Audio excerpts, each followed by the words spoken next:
an outer community conversation. This meeting is being recorded, and a copy of the meeting will be posted on our project website after in the next day or so. My name is Catherine Mahoney. I'm a senior project manager with the Charlotte Planning, Design, and Development Department. We have several other staff members joining us today, but for the sake of time, we're just going to jump right in. On the screen are a few virtual meeting guidelines to help things go smoothly. The number one thing I want to impart upon everyone is, if it's possible, please participate in today's conversation on a desktop. It's really difficult to look at the size maps that we'll be looking at on the phone. So if you could switch to a desktop, if you're not already on one, that would be advisable. The objective for today's meeting is to really spend some time looking at the draft 2040 policy recommendations for this particular geography. However, before we dive into that conversation, we are going to provide some high-level information about the 2040 policy map and the Charlotte Streets map. We had an informational meeting about these two maps on October 13th, and there's a good recording that provides a lot of information about these initiatives. I believe one of our support members is going to drop a link to that in the chat. So if you're interested in more information with these two initiatives, please see that video, and know that today we're just going to touch on the highlights. So to dive right in, what is the purpose of the 2040 policy map and the Charlotte Streets map? Well, ultimately, they are both designed to help implement the vision of the Charlotte Future 2040 Comprehensive Plan. And if you're familiar with the comprehensive plan, you'll know that this is our city's guiding document for how we will grow and change over the next 20 years. It was adopted by City Council this summer in June of 2021. And now there are a number of initiatives underway, all aimed at putting it into action. Today's meeting, as I've said, will focus on the policy map, which will inform where and how development occurs. We'll also touch upon the streets map, which will provide guidance for how our streets evolve and change over time. And there's also the Unified Development Ordinance underway. They released a draft, the first draft of this ordinance last week. And this ordinance consolidates all of our land development regulations into one location and has updated them so that they are better aligned with the comprehensive plan. So just know that there's a number of initiatives underway, and we're going to focus on two of them today. How do the Charlotte Streets map and the 2040 policy map relate? Well, they both inform our built environment. The 2040 policy map is going to influence the type of buildings and the intensity that's permitted in a geography, while the streets map will inform the future cross-section of our arterial roads. So land use and mobility both create or make up our built environment, and these two maps play a role in informing how that environment will grow and change over time. I'll provide a little bit more information about the two specific maps, and then we'll dive into today's conversation. So the Charlotte Streets map, as I said, provides guidance for how our streets will change over time. And when we talk about a street, it is comprised of all the components that you see illustrated here on the screen. A street is what you find between the two building fronts, and it can include everything from the pedestrian and bicycle amenities to the travel lanes and turn lanes. And essentially, how a street looks, feels, and functions is a result of how all these components work together and serve the different users along the street. So the Charlotte Streets map is our vision for our multimodal vision for the future street network. On the streets map, you will find what the recommended cross-section is for our future, or for all arterials, including how that street is classified, the number of lanes that it's recommended to include, and the type of pedestrian and bike facilities that you can expect in the future. What's important is this streets map works in concert with the Unified Development Ordinance that I mentioned at the beginning, so that as development occurs, things are built to meet our expectations for the future. The online comment application that's available, this application was introduced in Wednesday's meeting. Our team members are going to drop a link to it in the chat. And through this online comment application, you can review and comment both on the streets map and the 2040 policy map. When you look at the streets layer, you can click on a road and the information shown in this pop-up box will be revealed. It'll talk about the cross section, how many number of lanes are expected, the distance between the two curbs, any specific notes for that road, and then the amenity and bicycle accommodations. The questions that the Department of Transportation are asking about the streets map is whether or not you agree with the street recommendation, if not why, and then how you use the street. This online comment application is going to be open until November 14th. So please submit your comments on the Charlotte Streets map there before that date. Moving on to the 2040 policy map. This map, as I mentioned, will inform where development occurs, where and how it occurs. It is a translation of the comprehensive plan's place-based policies. The comprehensive plan provides a lot of direction for our city over the next 20 years. And this map really focuses on development expectations. This map is important because it provides a citywide direction for how we should grow and change, for how we need to balance the needs and opportunities associated with that future change. For example, we know that we have a lot of residents that are expected to join our community over the next 20 years. And so this map is going to give us direction for where we can accommodate that growth while also preserving the things that are important to us, like our established neighborhoods and our green spaces. This citywide direction will also tell us where we can accommodate that growth based on our infrastructure capacity. And it'll tell us where we need to prioritize growth so that we improve access in historically underserved areas.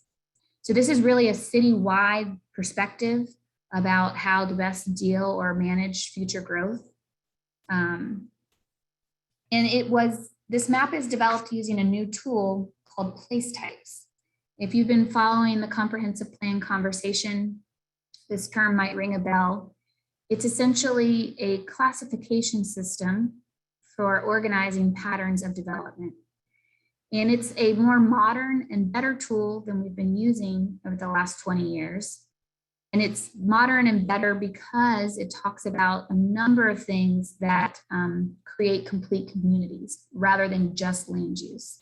So you can see at the bottom of the screen, place types talk about land use, which is important. So it'll tell you whether or not commercial or residential is appropriate. But it also is going to talk about the building form and design that's appropriate in a location. It'll talk about the mobility amenities and the open space amenities that are needed to support that type of development. And so all of those things in concert together create complete places and will help us build the city that we want in the future. In addition to using this new tool, we followed a 3-step process, which I will incorporate or comment upon as we look at the specific geography. This slide illustrates the 10 place types that were vetted by the community and adopted in the comprehensive plan. They're essentially organized into the places that we live, work, and play.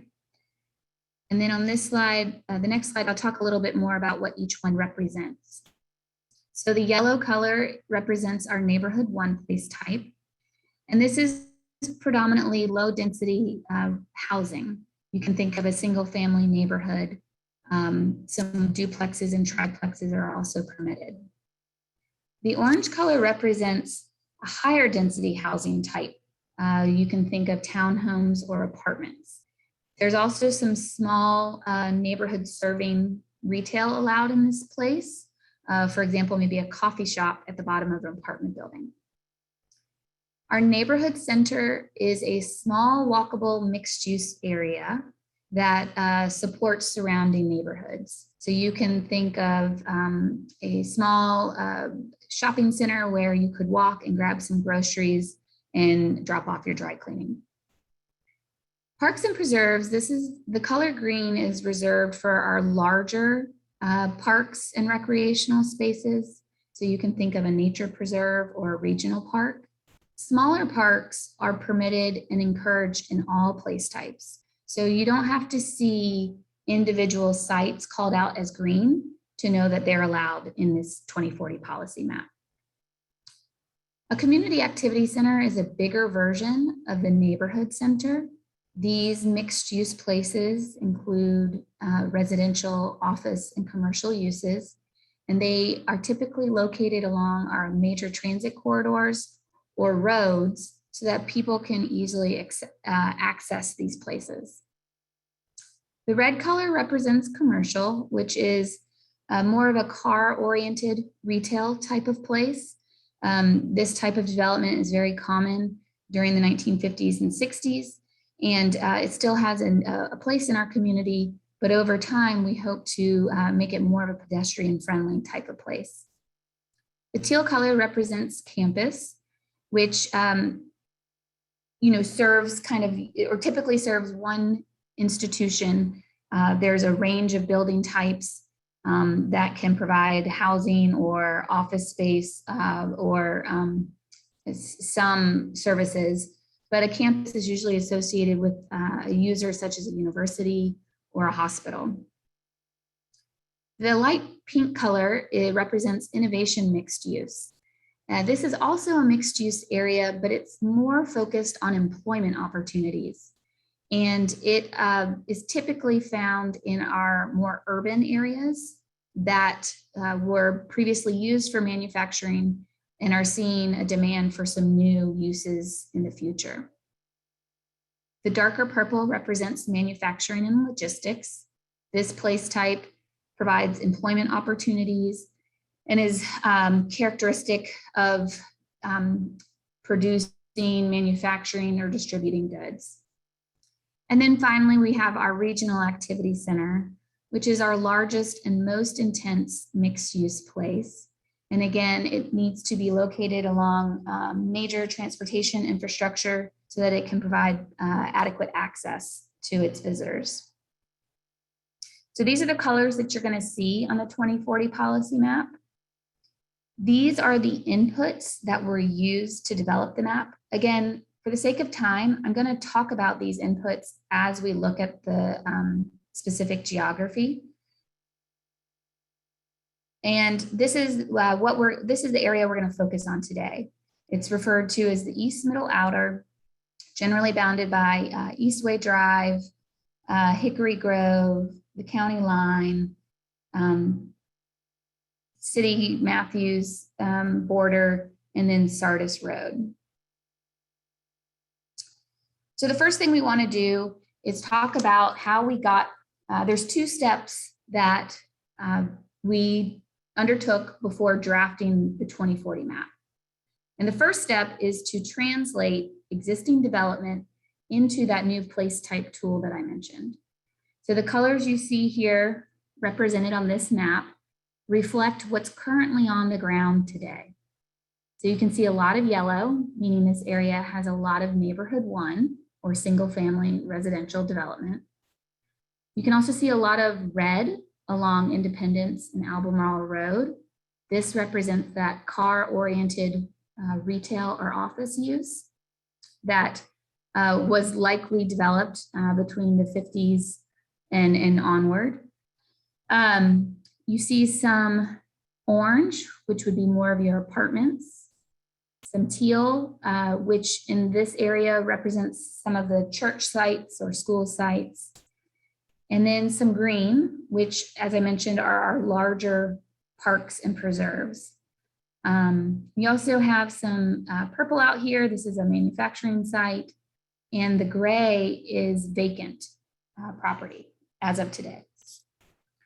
So the inputs that we use to develop this map are our existing land use layer and development form. The next step, what we did was we translated our adopted policies and existing zoning using the place type tool. And the numbers you see on the right provide a comparison between what's there today and what's allowed based on our zoning and our adopted policies. In general, you'll see that neighborhood 1 is still the predominant use that's envisioned for this area, and that's entitled. You can see that along the major corridors, though, a lot of that red changed to one of these mixed use types of places. And so that reflects our adopted policies already in place today. We want to see that car-oriented commercial evolve to more walkable mixed use places. So those are some of the major changes. You'll also notice that those big green spots are missing. And that's because currently our parks and preserves are zoned R3.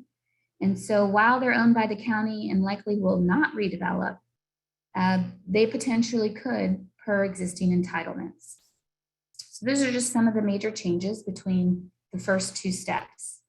And now what we're going to do is look at how we revised this map, the second map, to get to our draft 2040 policy recommendations. And some things I want to say about the draft map is this is really our first step or our first attempt. We fully intend for this phase of engagement to amend our methodology or to add to our methodology. We really are relying on you all to help us identify gaps or shortcomings and make this process as best as it can be. So keep this map in mind, and what we'll be looking at moving forward is how we revise this second map. So the first thing we did is we preserved these 3 places that were changed on the second map. So neighborhood 1, manufacturing, and parks and preserves. And the reason why we wanted to preserve these places is because they're identified in the comprehensive plan as being important to our community. We want to protect the places that we live and recreate in, and we want to protect places that provide jobs. So on this map, you can see areas that were assigned neighborhood 1, manufacturing, or park on the first map, but were changed on the second map. And so we've come back and preserved them on our third map, which is the draft 2040 map. And we want to ask you a question about this step. Do you all think preserving neighborhood 1 and parks and preserves aligns with the vision of the comprehensive plan?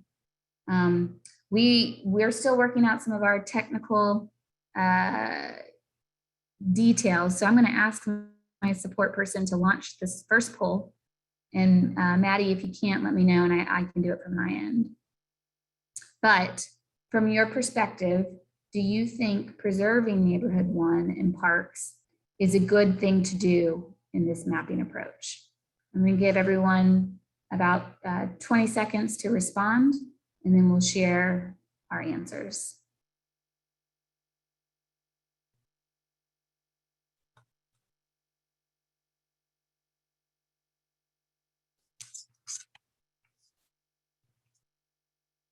All right, I think everyone has participated.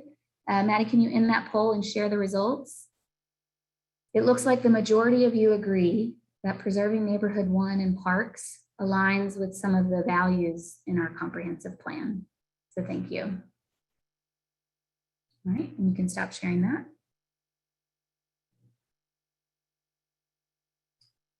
Maddie, I had to close the box on my screen. I don't know if you have to close it for others. but I'm going to move to the next slide.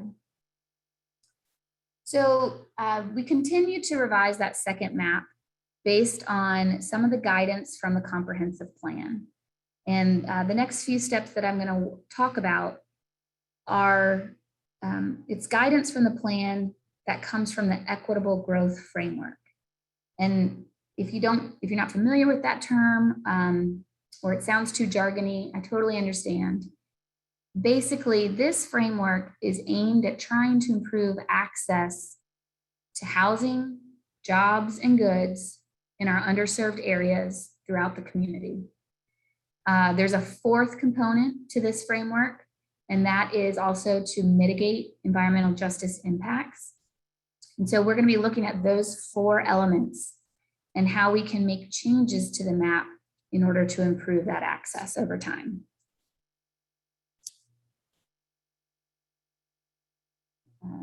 Yes. Hey, Catherine, we have one question in the chat. We can probably address it a little later, but I did want to acknowledge that we got a question from Kim Sanders. Has traffic on Independence Boulevard been addressed at all? The commercial areas alongside 6 to 8 lane highway is part of the problem, absent a turning lane. Traffic entering should be able to be on all ramps, and traffic can go from 60 miles per hour to a complete standstill within a few seconds. So that, I think, is probably more related to the street map, but.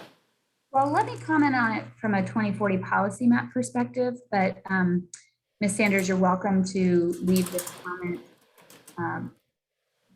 Well, we'll share this feedback with our CDOT members as well. The draft 2040 policy map does take into consideration our infrastructure capacity. So where are our existing roads? Where are our planned roads? And what's the capacity along those roads? So the recommendations on this map take into consideration where there is more or less capacity. And as I mentioned, the 2040 policy map, there was that change from red to, which is more commercial car oriented place to places. And I think that gets to your point that stripping out these thoroughfares creates a lot of traffic issues. And so we need to change our development patterns in order to create for both places for the users, the land use users, and the mobility users. So in short, traffic is a consideration in the draft 2040 policy map.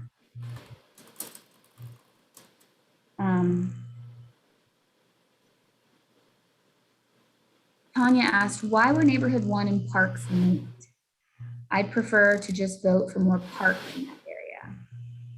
That's a fair comment, Tanya, and we will note that. They were linked in the poll because they were both identified as a value-based priority from the plan. So if we look at this area, what you're going to see on the screen is some black hash marks. And these areas are considered to be served in terms of housing diversity. So under that black hash mark, you could find a housing choice other than a single family. However, outside of that area, you'll see mostly yellow, which means these areas don't have a lot of diversity, housing diversity, and your choices are going to be pretty limited. And so what we want to do is identify locations where we can offer different choices, such as townhomes or apartments, because that increased choice provides more diversity and more access in the future. So let me advance again. I have a slight delay. Here we go. And you can see we were able to identify some opportunities for neighborhood 2 in these gap areas. And so the expectation is that over time, allowing neighborhood 2 development in these locations will help provide better access in this geography or in this section of town. There is some orange underneath the hash marks that was already recommended either by zoning or adopted land use policies. So this step really focused on recommending neighborhood 2 in the gap areas. So this is, we're going to kind of like move through a sequence. This is what the 2040 policy map reflects based on our preservation policies and our access to housing step. And our next question to you all is, do you think mapping neighborhood 2 in low access areas is a good approach for improving diversity, housing diversity? Maddie, if you'll open up that poll question, we'll give you all about 20 seconds to respond to that. Just in short, want to see how you feel about this particular step.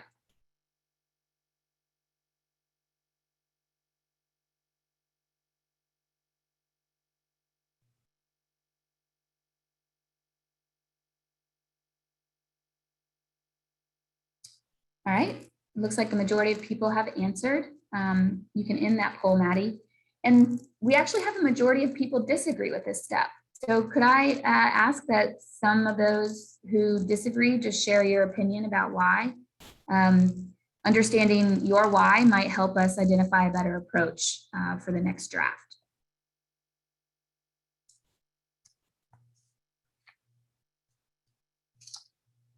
You can either share your opinion in the chat, or you can come off mute. This is Tanya Jameson. If I understand your how you're explaining this correctly, it would allow for more mixed use type of development in this particular area. Is that correct? It would allow for higher intensity residential development. Right. Yes. Sorry, I meant like whether it's apartments or duplexes, triplexes, correct? And duplexes, yes, ma'am. So my objection would be that we have a lot of that type of housing in this particular side of the community, and that it would also result in more of the low income housing types to be allowed. And I feel like the East Side in particular has traditionally been the place where low income housing has been put in the city. Okay, thank you. So even though it's a different housing type, you feel like it'll be associated with low income, and that's not what you want to see for this area. Heather mentioned in the chat that she feels these areas lack infrastructure and good schools. And so putting more people out here will compound the problems. Heather, I hear you, and I accept your feedback. I just want to offer that the neighborhood 2 that was identified is supposed to be within proximity to transit routes and such as bus routes, and so and not on local roads. So I'm not saying that the neighborhood 2 recommendations wouldn't add any congestion, but we did our best to not just sprinkle it wherever the infrastructure capacity was a consideration in these recommendations. Heather also shared that there's too much low-income housing in this area. Okay, well, thank you all for that feedback. I have a question. Yes, ma'am.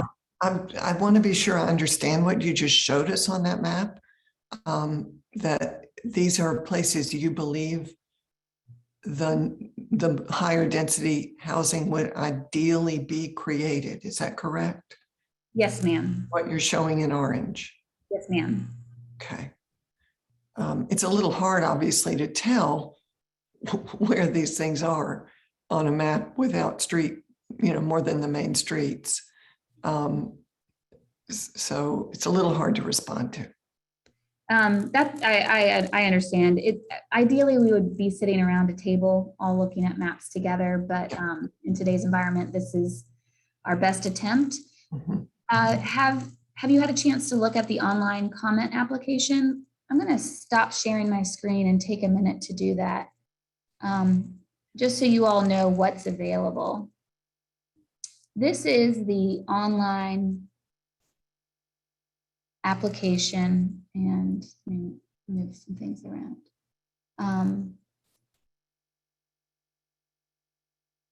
You can turn layers on and off.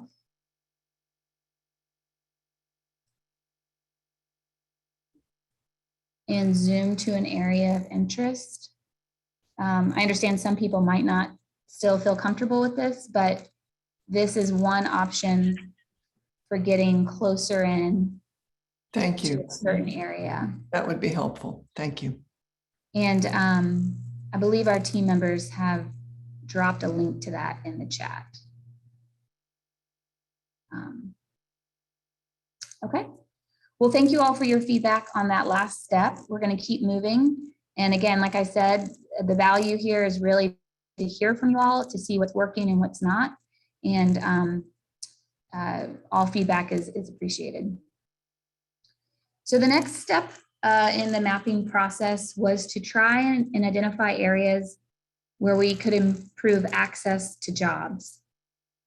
And so this is, these are areas hatched in the black lines that are considered to have sufficient access to jobs. And so we want to provide more access in the areas that are not hashed. And we believe that we can do that by assigning these two types of place types, campus and innovation mixed use. These are two places that we consider to be work-oriented places. And so we looked for areas within this geography to provide more opportunities. You can see some of this light pink. This is that innovation mixed use, which would kind of have some mixed use employment, put it adjacent to the already existing jobs area, both out towards the county line, and then further in here, I believe that's, I'm drawing a blank. Sardis. There's not a lot of campus identified out here. We didn't recommend new campus locations unless we knew of an existing user. So the primary recommendation for this geography is an increase in innovation mixed use. So another polling question, excuse me. We want to know, do you think that mapping campus and innovation mixed use can help provide better access to jobs in this area in the future?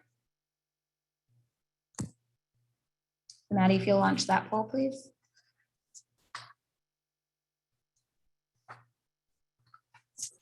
It looks like our other group, Catherine, is currently on that poll, so we might just need to give it a minute and take a question or two while we wait for them to finish up. Okay. Let me jump back to the chat real quick.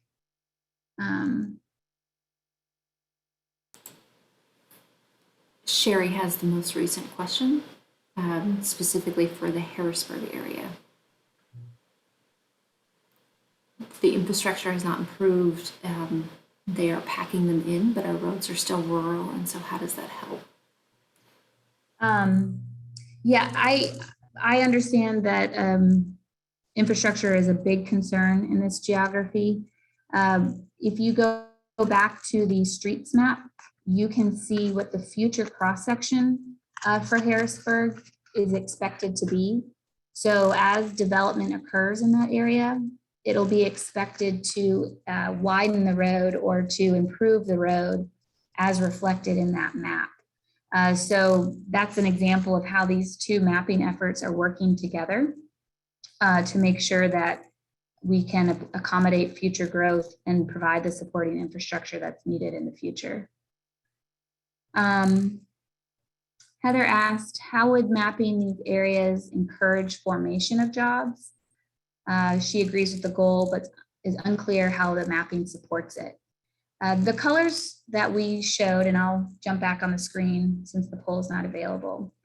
The teal and the light pink, these are places that allow the type of development that provides jobs. So for example, that teal color is a campus place.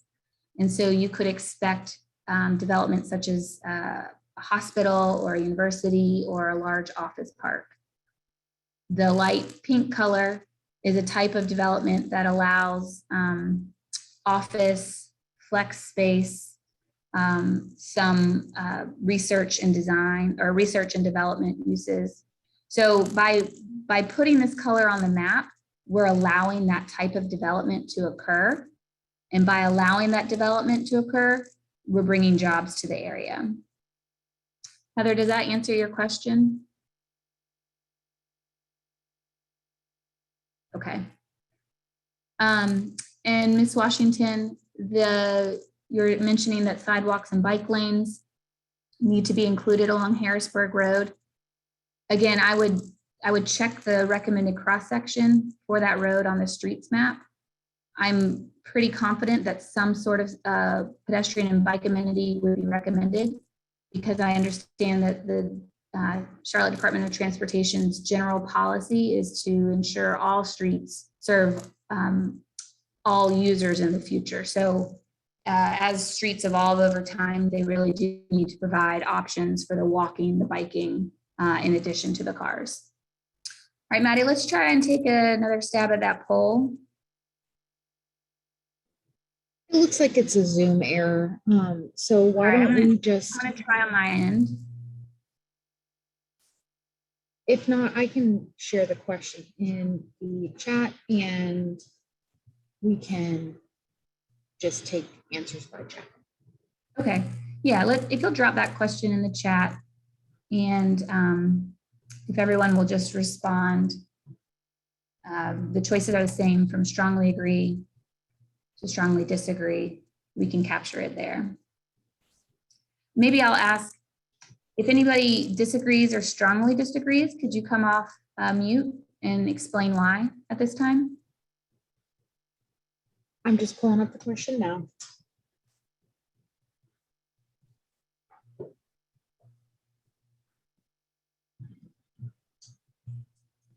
I'm going to read the question, Catherine, because I'm having trouble getting to it. So the question is, mapping campus and innovation mixed use in areas with low access to jobs is a good approach to increasing job access in the future. I see some agrees, 3 agrees.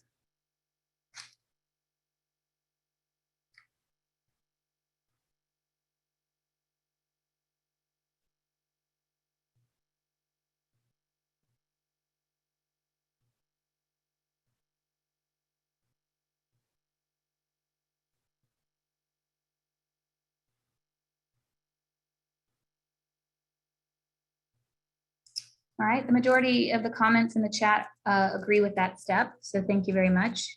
If you haven't answered, you can continue to do so. I'm going to move to our next step in mapping. And the goal of the next step is to improve access to goods and services in this area. So again, the map on the screen shows you areas that are considered to be served or to have adequate access to goods and services. Here, hatched in black lines. And the areas that does not have good access to goods and services are shown in the gaps. So this step focused on the gaps and tried to recommend place types that could improve access to goods. And the place types that are considered to provide access to goods and services are those shown here. So the commercial auto-oriented, the auto-oriented retail and our 3 mixed-use activity centers are all considered to help improve access to goods and services, because these places allow that type of development. And so by allowing that development on the map, ultimately you could expect for it to occur in the future. And you can see that in this geography, there was a significant proportion of neighborhood center recommended and community activity center. Those are located predominantly down here along the future Silver Line and Albemarle corridor, as well as out here beyond 485.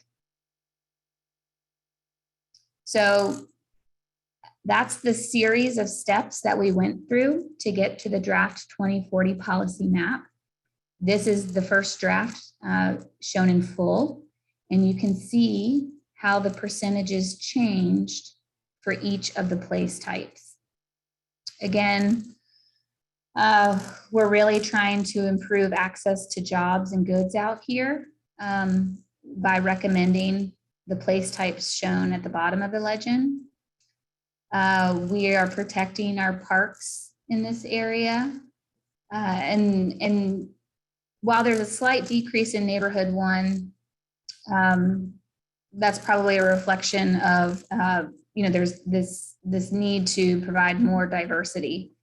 So we're still protecting a lot of our established neighborhoods, but increasing the amount of diversity in the future. So with that, the last question we want to ask in this series is, do you think that mapping activity centers is a good way to improve access to goods and services? And Maddie, I can try and launch it from my, see if it's working for It us. looks like Zoom is still having some issues with that. So I'm just going to copy and paste the question again with the full option so everybody has it. Okay. Thank you all for your patience with this polling. I'm not sure why we're struggling. Catherine, Yeah. a comment in our chat that you might want to go over before we ask the last question was if we are asking for opinions about the place types, to give an example of an area that has that place type to help people orient and visualize what that looks like.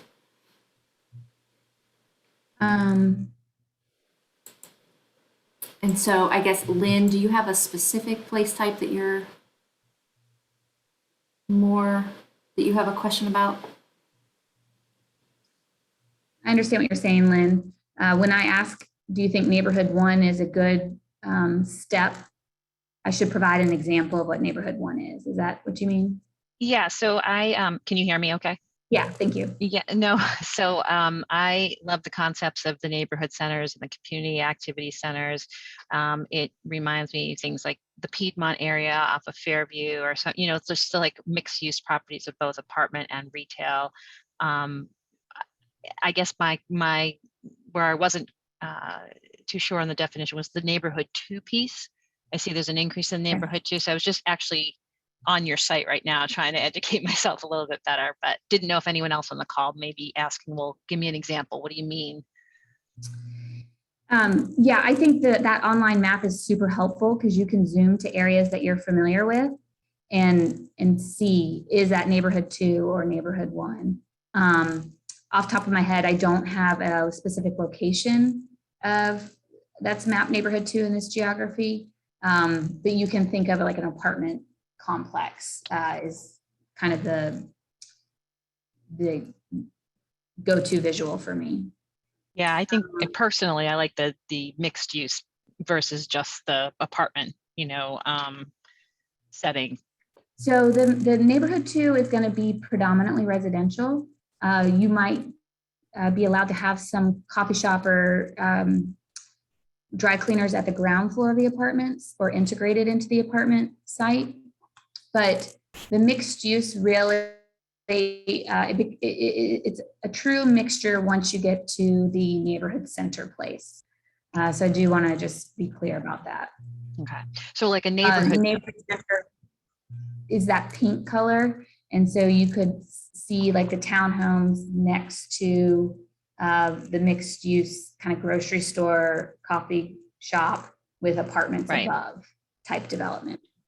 So like a neighborhood 2 would be like perhaps off of Lawyers Road over behind the Harris Teeter, maybe. Is that kind of like a neighborhood center? There's not a neighborhood, it's a neighborhood 2 rather. I can go to that area on the map. If you don't mind, can we just, for the sake of time, I want to come back to you and I can look at some examples towards the end of the meeting, if that's okay. Yeah, sure, no problem. But Ms. Barbara has mentioned that she feels like we're asking for a rubber stamp, and I totally hear you, because to this point, yes, we're asking for affirmation on our approach. So let me advance through the rest of the conversation because we really do want to hear from you all about what's not working with this approach. So I'm going to skip over this part, and Miss Barbara, let's go to, well, in summary, just want to let you all know that the first draft recommendations would bring approximately 9% of the city's future housing to the east, middle, outer geography, and approximately 2% of the city's projected jobs. So you can get an idea of kind of the order of magnitude that these recommendations would bring. Now, as we move on to the community conversations, or to the next part of this conversation, we want to hear from you about what's not working with this methodology or what's missing. And so I'm going to skip the next series of questions and open up our interactive exercise. And this is where it's really helpful if you are on a desktop. How we're going to do this is at the top or on your Zoom toolbar, you should see the More option. And there underneath More, or I'm sorry, on the Zoom toolbar, there's an Annotate function. I guess it's under View Options if you don't see it. We're going to ask that you select that annotation function and then pick the stamp tool, specifically the heart, not because you like these recommendations, but because it's the easiest to see. And then we're going to go to, sorry, let me erase that. We're going to go to a map here. If I can get to my.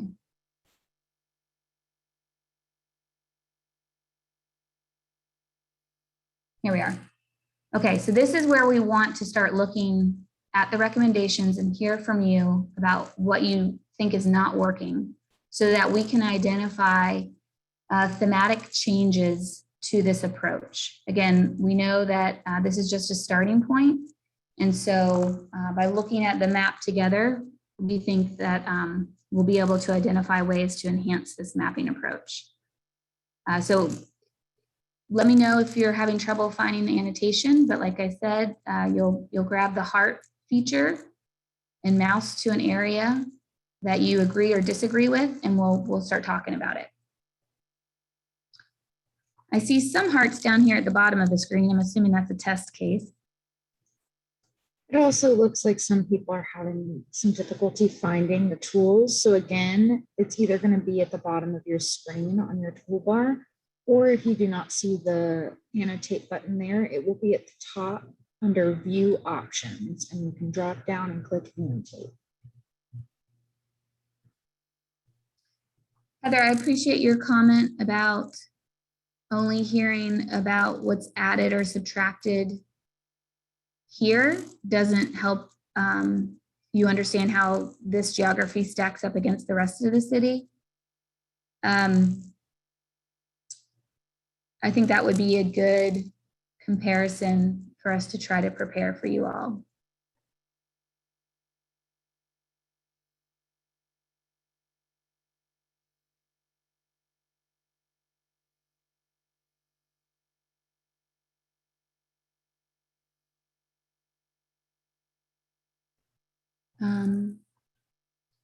Okay, so I'm going to try and keep my eye on the chat, but I'm also starting to see some action on the map.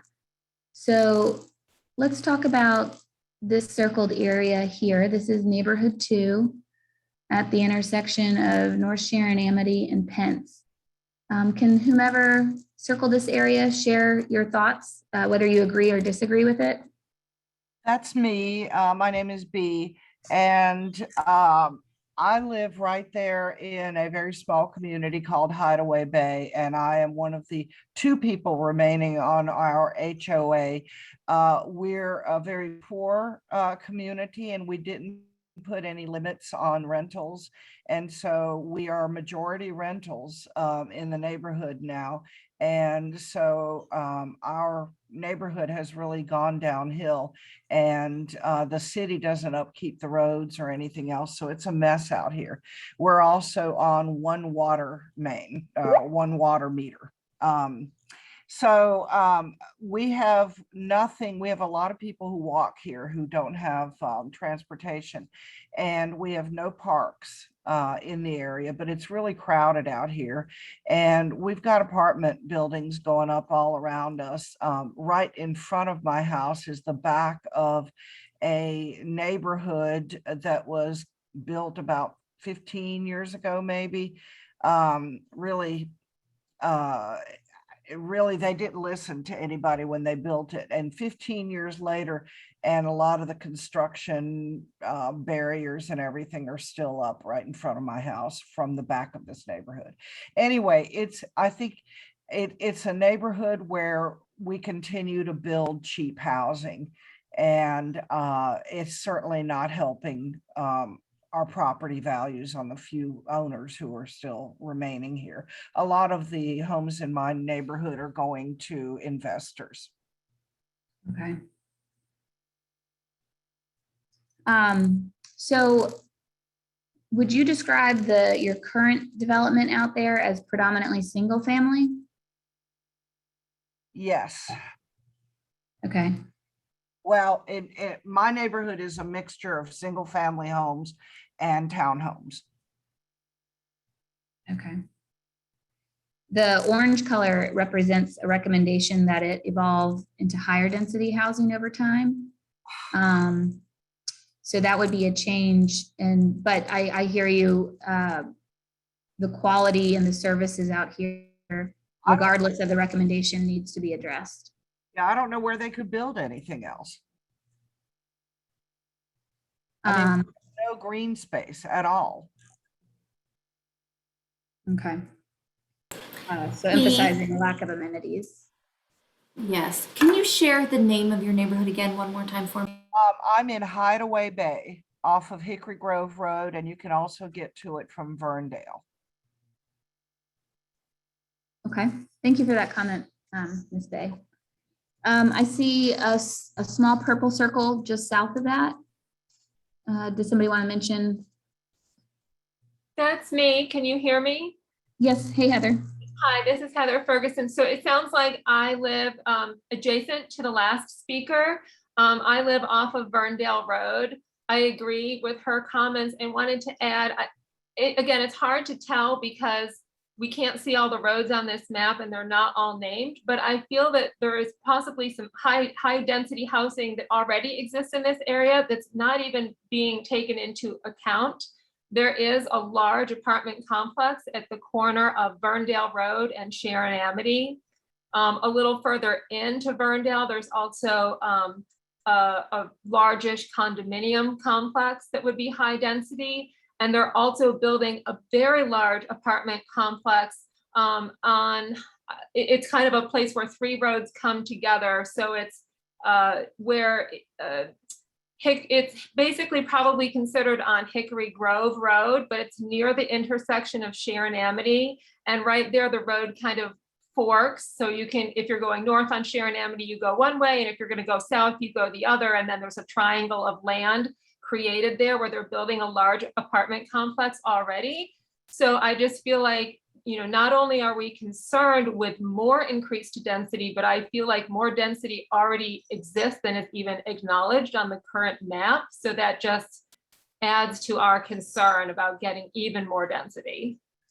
I really appreciate that example. That type of input will direct us to go back and make sure that the steps in how we translated was done correctly. So one of the steps that we used was zoning. And so maybe the zoning translation is a little incorrect in this area. And so we'll go in and look at the zoning on the ground and make sure that that was translated correctly. So thank you for that example. That can help us ensure the accuracy of our mapping. Thank you. And thank you also for your answer to my comment that seeing how the recommendations for our area compared to the rest of the city really helps for us to put it into context. Yeah, I think that's that's a very helpful suggestion. So I appreciate you thinking of that. Thank you. I see a heart along Albemarle here in the blue Community Activity Center. Would somebody like to speak to that that Mark?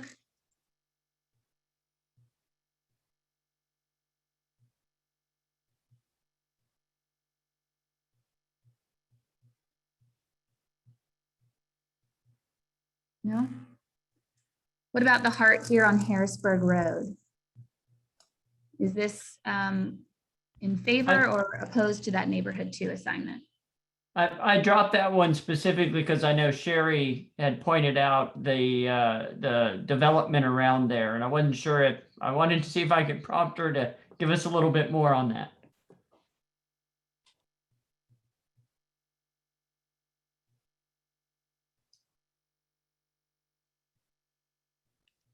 So if I'm recalling correctly, sorry, it's been a full hour. Ms. Sherry was saying that there's too much high intensity development along Harrisburg already. Is that right? Yes, I was. Okay. Thank you. Had a hard time getting off because the annotation don't allow you to do all this stuff.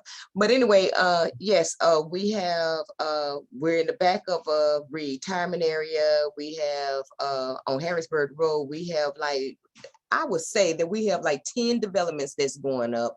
You all approved an apartment complex to come in that area last year, or maybe the year before the COVID.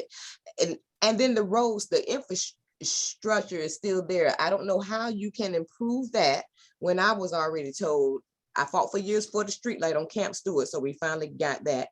But I was told that there's no more room for bike lanes or sidewalks, and lives have been lost.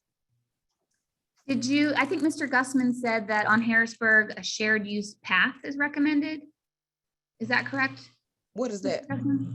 Yes, so as you use the street map, if you click on the road and then you might need to arrow through what all you clicked on, it'll show you what the profile of the road's supposed to look like or is planned to look like. And this is a very important part of this process, is making sure we get the feedback on the road network as well, everyone, keep in mind. And for that, they're calling it a 4+ lane avenue with a shared use bike ped path.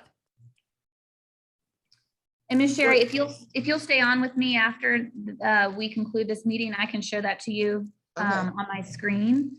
But it validates what you're saying. You've been told that there's not room for a bike lane, but the streets map,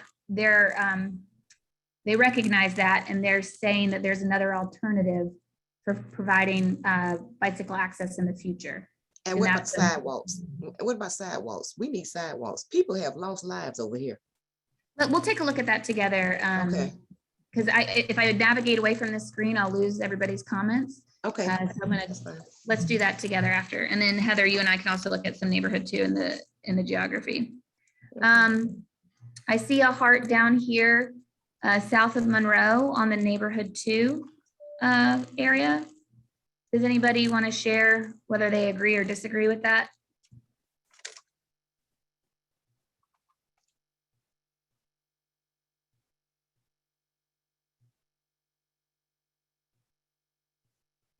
No? Okay. We have run out of time. So Maddie, I'm going to ask that you take a screenshot of this. I really appreciate everyone's participation today. We are going to be transferring the comments and questions heard in this meeting to our tracking sheet. And so as we move through this process, if you wonder how we're responding to your comments or how your comments may be informing changes, I'd encourage you to check there. We'll send a link to that once it's up on the website. Maddie, do you have a screenshot? I have one. Okay, thank you.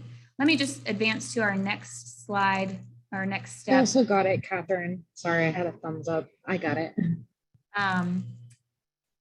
This is really kind of a funny screen now that you see all this annotation, but just so you all know, as far as next steps, we're going to be holding a series of these conversations between now and November 10th. So please encourage your neighbors or friends in network to participate in any of them any geography they might find interesting. I mentioned the online comment app several times. That's available 24/7. You can get to it through this link here. And that's another great place to leave your feedback. We are working very hard to get hard copies of the online comment form in libraries and YMCA's. So if you know somebody who's not comfortable online, that would be another option for them. And then you're welcome to give our team a call or email us at charlottefuture2040@charlottenc.gov. All of these options are available on our website. And then what we're going to do with this feedback is, as I said, we'll affirm what's working in the mapping approach, and we'll identify what needs to be revised in the mapping approach. And so once we identify the major themes, the major additions or amendments that we can make to the citywide approach, we'll do that and then bring another draft back to the community either the end of this year or early 2022. So I apologize for keeping you a few minutes past 1. Thank you all for being here today. And if Heather and Ms. Sherry want to stay on, we can look at those 2 specific things together.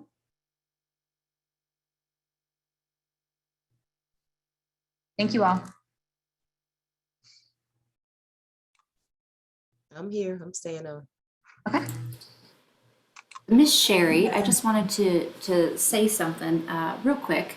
So a shared use path in terms of the way CDOT looks at it is a combined sidewalk and bike lane. They're wider than a traditional sidewalk to allow for bikes to go around pedestrians without being too smushed. So that's what a shared use path is. They're typically around 12 feet.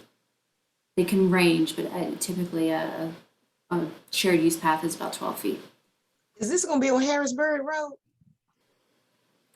I think that's what Philip said. I haven't Wow. verified that with the street map, but if it's a 4+ lane with a shared use path, that's what a shared use path means. I want to see this. But thank you. So, all right. Let me turn on, Ms. Sherry, are you seeing my screen? Yes, ma'am. Okay, so I'm going to turn on the streets map layer. So we see a purple line appear. Mm-hmm. And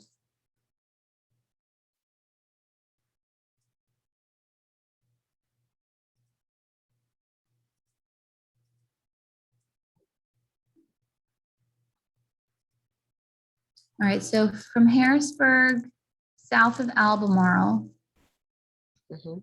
it's described as a collector. Additional distance is required around the interchanges.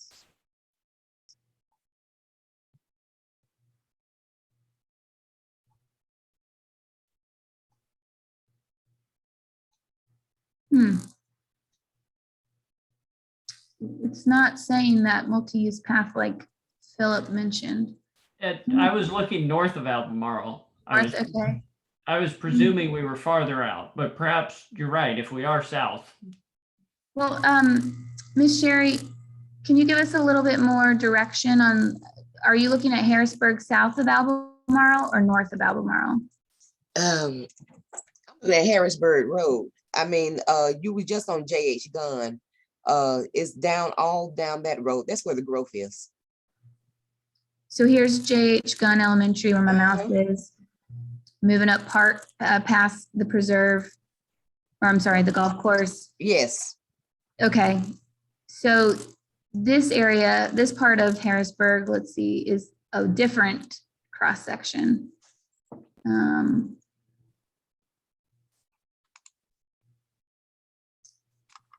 All right, and so this portion is seen as a 4-lane avenue with a shared use path, as Commissioner Gussman stated. And so if you click on this image, you could see what that might look like. You would have the road, and then this is your curb because they don't have room to put anything else, I guess, between the current curbs. And so your pedestrian and bicycle facility would be behind would not be like integrated directly adjacent to the street, but would be provided with a little bit of space further in. I'm not an engineer. I just kind of find that hard to believe. We don't have that type of land space out there. Could you go to Harrisburg Road up here by Camp Stewart? Sure, let me Keep on going up that road. let me exit out of this.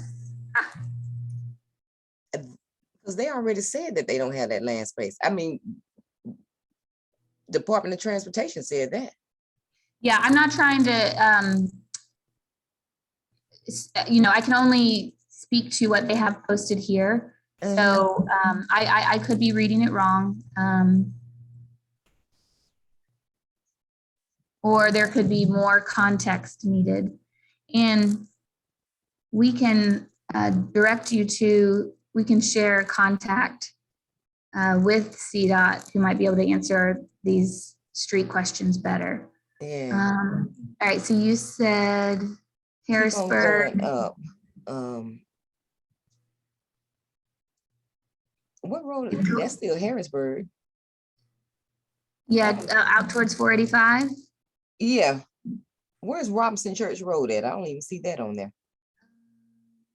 That's the intersection, Harrisburg. Yeah, here's Robinson Church Road. Okay, so going up to this Harrisburg, where the fire station is, there's Camp Stewart. I just saw it. Okay. Yep. Right Okay. there's Camp Stewart. Okay, now how that look? That's the same blue line. So that's 4 Plus Avenue with a shared use path. What? And 2040. Yes, ma'am, that's the recommendation. So what you can do is you can comment on this. So you would turn on the streets map comment. You would click on this icon and then drag it over here to the map.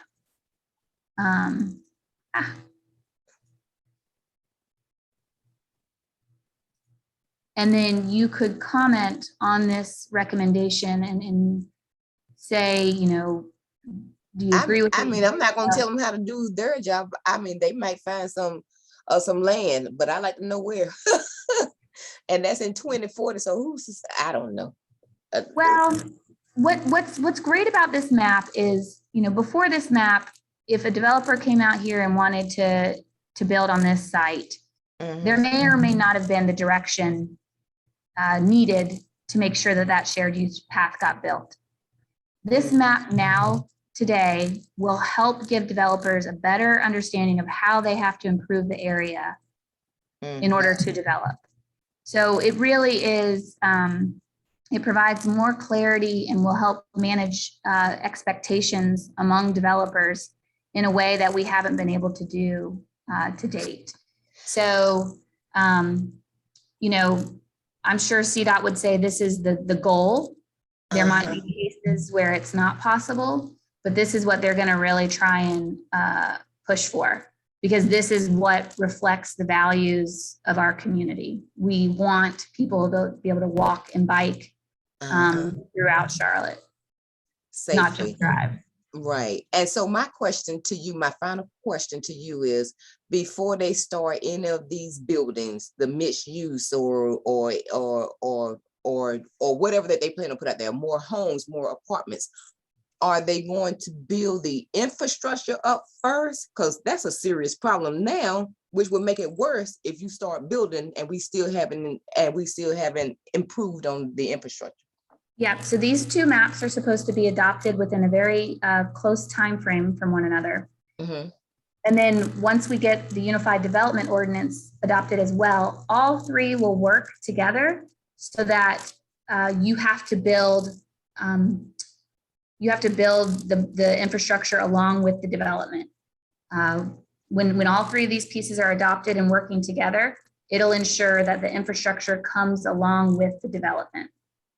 And that's going to be a known fact, because they said this when they built Crestwind. We had to fuss for our traffic light, and they were already building and people were already moved into the housing area.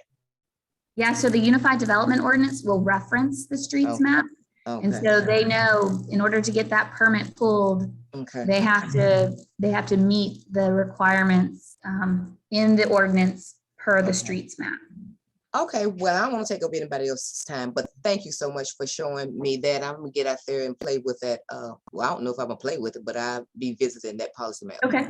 And just so you know, the development type that's expected along Harrisburg is Uh-huh. supposed to be in 2040. This yellow color represents low density housing. So in this particular area, we're not actually calling for a lot of intense development. Oh, okay. Well, So plus, just be mindful that the colors represent different types of development, and it's not a wholesale okay. intensification in this geography. Okay, well, that's good to know. I appreciate it. Thank you. Thanks. All right, Heather, let's jump. You wanted to look at some neighborhood 2. There we go. Yeah, if you could go over to the intersection of Burndale Road and Sharon Amity, maybe once you zoom in, we can see if the apartments and other high density that's being built already is actually reflected in the current map, or if it needs to be added. Did I spell Burndale Road? Or- It's Bernedale. V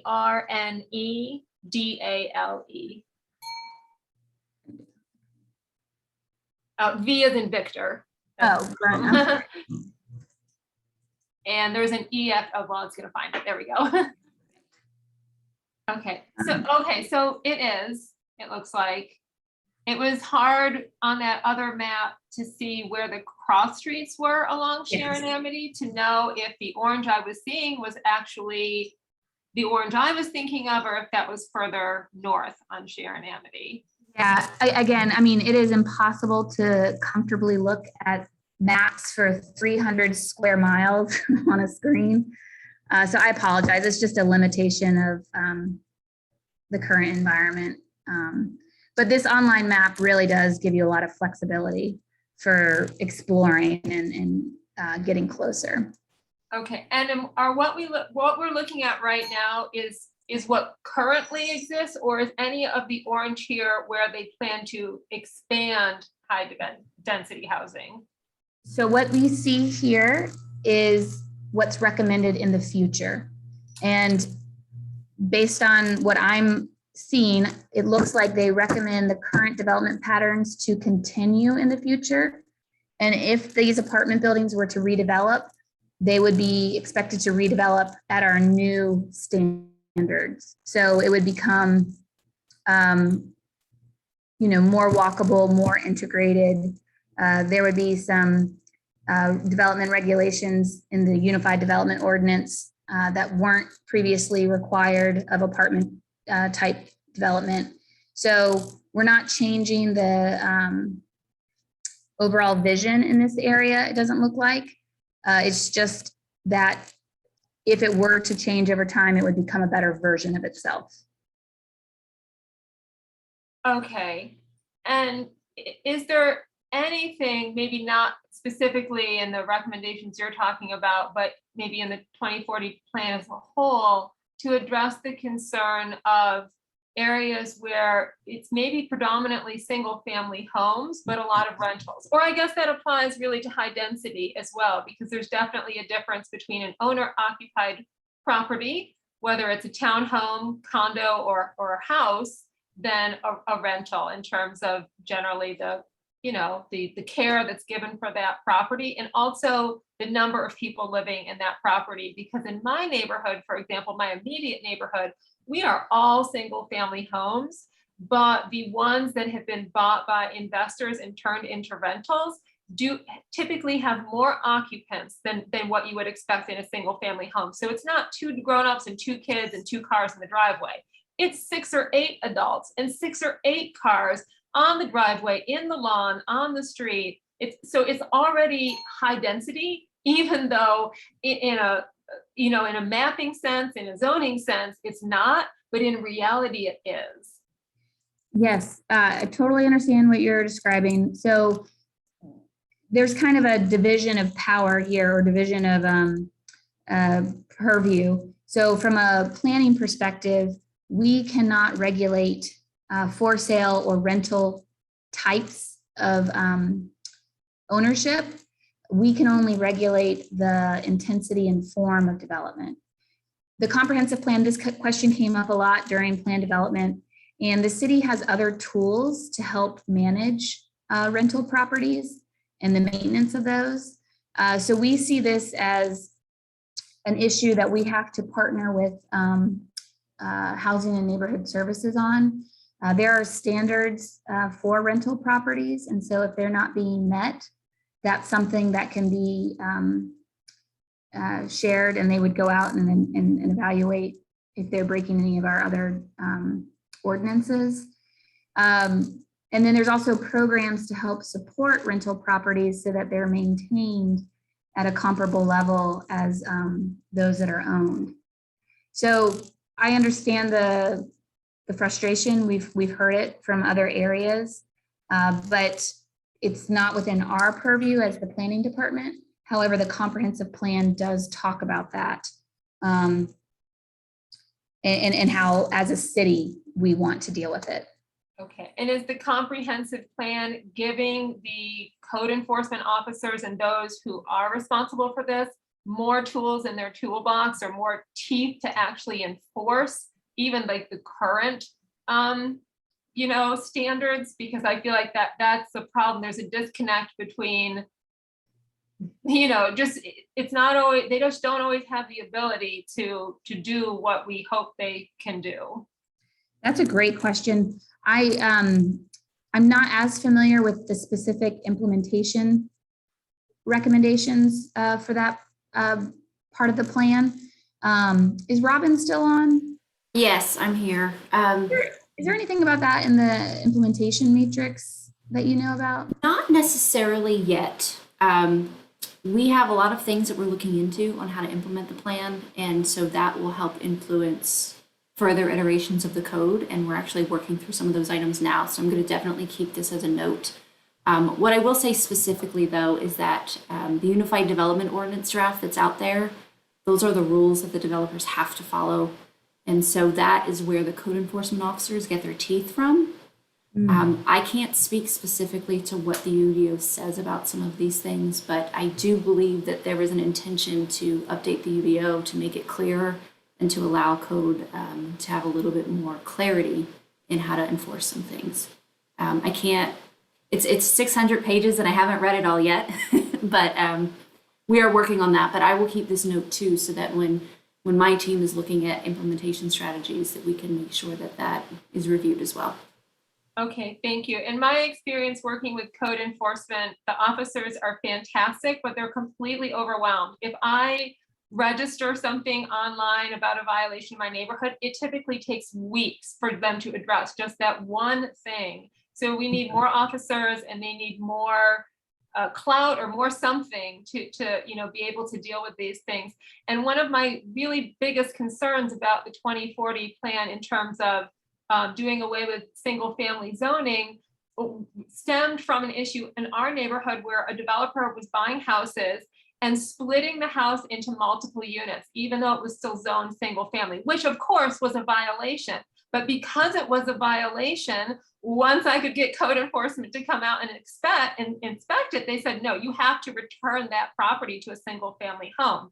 So even though, like I said, we still have single family homes that end up with a lot more people living in them as rentals, just the fact that they have to be structurally contained as a single family home does help to limit it to some extent. So my concern is now that when any single family home could be split into a duplex or a triplex, that this kind of thing is going to happen even more often, where we see a lot of people packed into what used to be a single family home.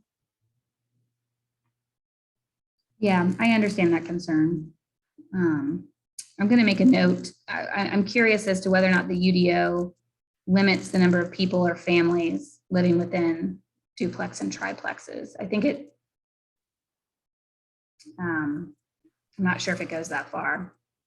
Yeah. I mean, there are certainly houses that can be very appropriately split into duplexes or triplexes. And I heard some of my East Charlotte neighborhoods or neighbors that live in the more historic neighborhoods with the bigger, older houses, that is a desirable thing. But I live in a area of, like 1,400, 1,500 square foot single family homes. they definitely were not meant to be split into 2 or 3 units and still provide a good quality of life.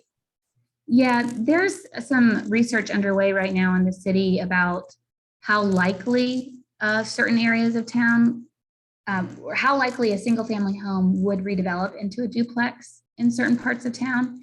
And from a market perspective, to your point, there is a size threshold where it doesn't become financially viable to make that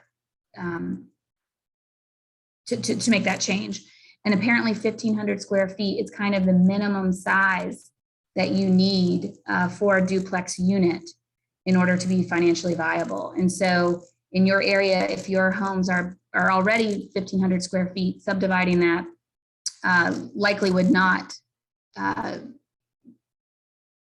yield the return to make it worth the developer's time. And so you might not see it occur in your area as much as other parts of town. Yeah, I agree that most people are not going to purchase something that small with that small of square footage, but people will rent things with that small of square footage. And that seems to be the problem in our area is, investors who just want to buy up houses and rent them out to as many people as they can and collect as much rent as possible.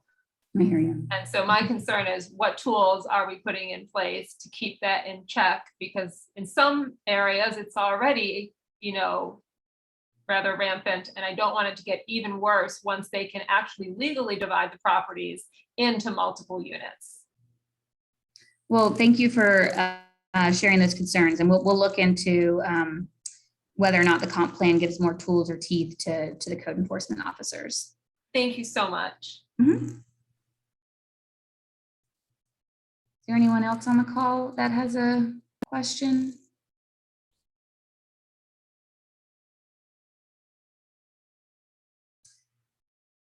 All right, well, Commissioner Gussman, Ms. and Mr. Ray, unless you guys have something else for us, we'll go ahead and end this meeting. Nope. Thank you very much. That was excellent. All right. Thank you. Thank you. Have a great day. Thank you. Did you put your